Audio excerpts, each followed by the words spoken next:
Tell us a little bit about yourself then, thanks. Okay, good morning. I'm Charlotte Hagan. I'm the chair of Petty Real, an estate agent that's been around for 90 years. We've recently rebranded it. It was Petty's Estate Agent and now it's Petty Real. I'm also the chair of Real Financial Advice and Real Legal, and hopefully we are going to expand to have more companies within the Real group. The reason that I am back in Burnley is because I was born and bred in Burnley. My father and my family were born and bred in Burnley. I went to school here. It's probably the town that has the most community feel that I've ever come across in anywhere in the world. Wherever you go, people, they might hate it, they might love it, but they'll talk about it. The links with the local football club is huge. You know, to have a small town in the Premiership and all the community wearing the shirts as you go through the town. I think the town itself, I think Burnley itself is increasing hugely with the expansion of companies. They've got global companies here. I think what the council have done to renovate a lot of the town is incredible with the new housing. We've got the university here now, which is bringing a lot more people coming into Burnley, and what the council is spending on all the other buildings around is just, it's a great town to be in, and I think there's so much potential and it's going to grow massively. I think it's going to be the next Manchester.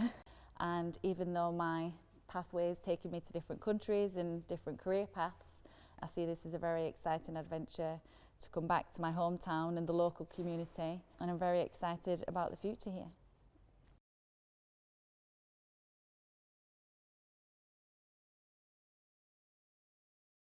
Yeah, well, I think it started from a teenager. My father was a businessman and he didn't just give his children everything.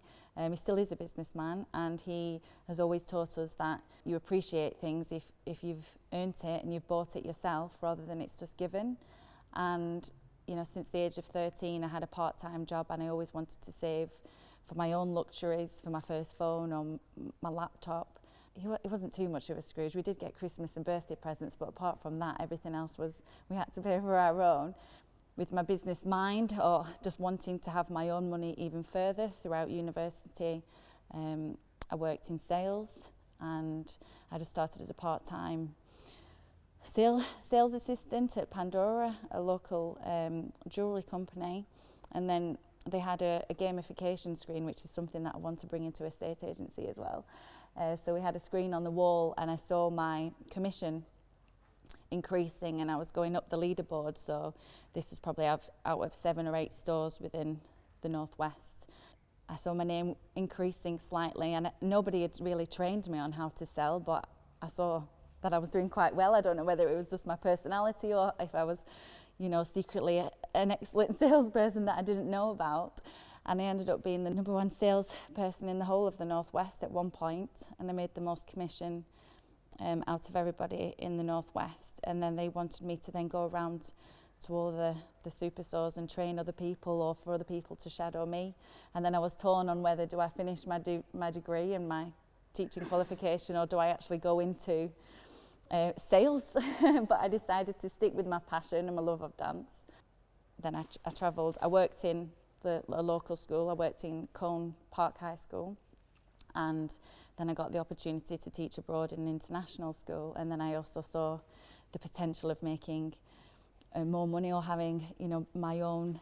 I think it was just the fact of the weekend I could do what I wanted, not just what the school wanted me to teach, but it was my other styles that I was passionate about, and that came across in the children, because I went from having 1 or 2 in a class to about 40 in a class within 6 weeks, and then I had, you know, it was too much, so then I had to go to the next hour, so it was between 9 to 10, this amount of children, and then I increased it that way. And then after that I met my partner, and now I've got the opportunity to work in an estate agency. So it's still, business has always been in my blood, and I've always wanted to own my own business or be involved in business, but it was just the passion of dance kind of led me down that industry to start off with.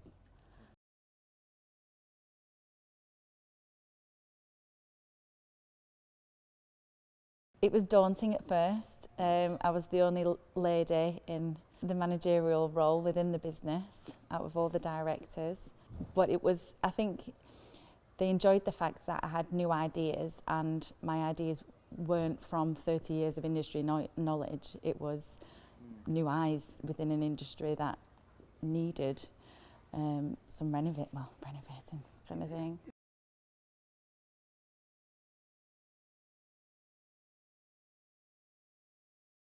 Some of the meetings I would sit there and it'd be like a foreign language, and then over the weeks I've just learned, what the words mean, and the more I've actually got involved, I think I'm probably one of the only owners of a business that's actually been sat, from the apprentice in the office, gone out on valuations, done market appraisals, gone on viewings, and just put myself totally involved in the business to learn the whole process. From working in sales, when customer comes into the store and they walk out with a product, to a 12-week process that could break at any point, was very, very different for me to get my head round. So being involved in that process and starting with the first point of the customer experience, and myself as well going through the experience, all my details are on the database, so I'm getting the newsletters. They're sending me houses that I might be interested in, and just putting ideas in there. And then we've updated all the software. I'm very lucky that my father owns a software company, so we've updated all the computers. We've added in, it's a cloud-based system now, so we've gone from words that I've had to learn myself, so we've gone from Vibra Live, CRM system, to a cloud-based system, which we're trying to go paperless. So we've bought iPads and the latest flip screen laptops to present our work rather than printing 10, 12-page brochures. We've bought electric cars for the staff members to use as pool cars. And so it's to help the staff members as well, to save them time. The computer takes a couple of minutes to turn on rather than half an hour now, and they're very excited the fact they've got 2 screens and they can double their workload instead of having to upload documents, and they can now have their emails on one screen and work with the customers on the other.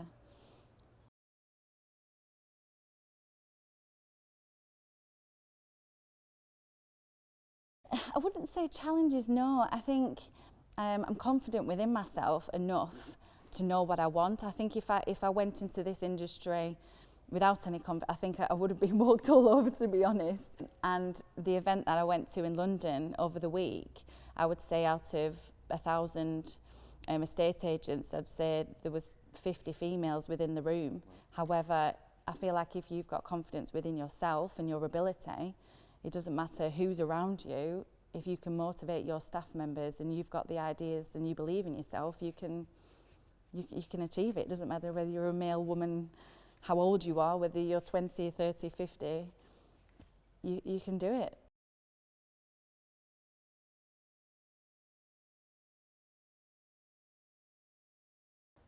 I'd say the petty real vision is to look after the customer from the whole process, and it's to make sure that every customer has the experience that they want. So if it's a young couple and they want the latest technology, they want to just be sent the DocuSign and they want it to be a fast process, or they want less communication from us, we want to have different ways of communicating with all our customers. So if they do just want to be sent documents, through to the computer, or if we want customers to come in and have a coffee and spend time with us and go through the paperwork and show them the pictures. We want to be that caring estate agent that suits everybody's needs.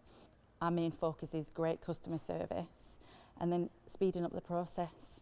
I want it to be the next generation of estate agency where we're using the latest technology. We've got technology that I can't announce just yet because we're still in the process of developing it, but it is along the lines of a more virtual experience. So if the customer can't go to the house physically, they will be able to have a lot of knowledge about the house and see the house in other ways.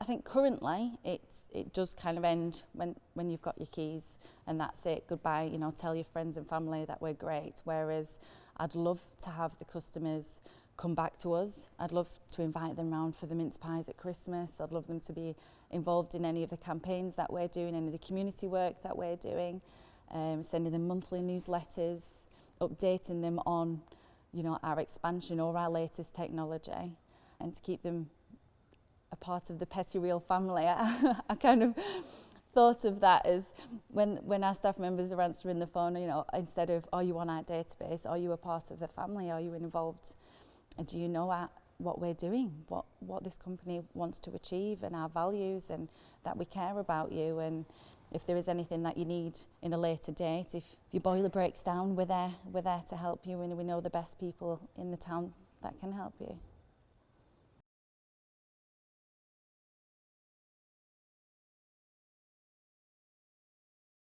I would like to say, and this is quite a bold statement, within the next year I would like to have 50 branches instead of 15 that we currently have. Not just expanding and buying any business, we want every single staff member to be of the highest quality and give the best customer service, and making sure that that's people in the offices to people inviting that are going around to your house, helping you with your financial advice, everyone to have the same standard of customer service, definitely.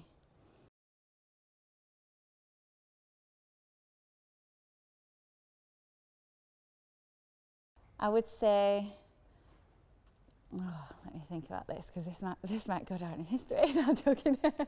I would say, if you think you can, you will, and you have to go with the heart and the head. Two things that I've fought with a lot over my career, and I think it's better to go for something and regret it than to never do it at all, definitely.